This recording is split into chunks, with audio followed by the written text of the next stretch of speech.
তাদের দলের যে লিডার হাসিনা তাকে হচ্ছে শহীদ মিনার অথবা টিএসসি যে কোনো একটা জায়গায় তাকে প্রকাশ্যে ফাঁসি দেওয়া হোক।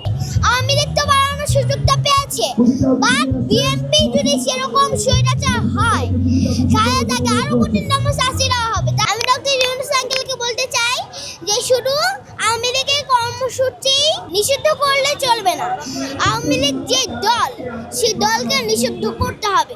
সেই দলকে নিষিদ্ধ করে তারপর মাটির সাথে পিছিয়ে ফেলতে হবে যেন কিয়ামত পর্যন্ত ওরা বের হতে না পারে। আমি এটা বলতে চাই যে আমি আন্দোলনে ছিলাম এবং আছি, আমি থাকবো। আমি হাসনাত আঙ্কেলের সাথে আছি এবং সবার সাথে আছি। যারা যুগে যুগে অনেক অত্যাচারী হয়েছে, অত্যাচারী শাসক হয়েছে, তাদেরকে আল্লাহ শাস্তি দিয়েছে। যেরকম ফেরাউন, নমরুদ, তাদেরকেও কিন্তু আল্লাহ শাস্তি দিয়েছে, সেরকম ভাবে হাসিনাকেও আল্লাহ শাস্তি দিচ্ছে।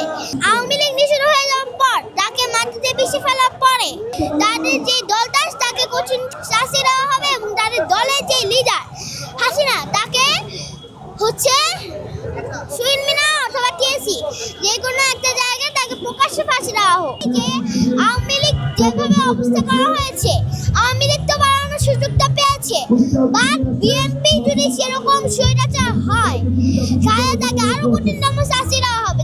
তারা পালানো পর্যন্ত সুযোগ পাবে না। আমি বিএনপিকে এটা বলতে চাই। তাহলে তোমরা 1971 সালের ইতিহাস কিভাবে জানো?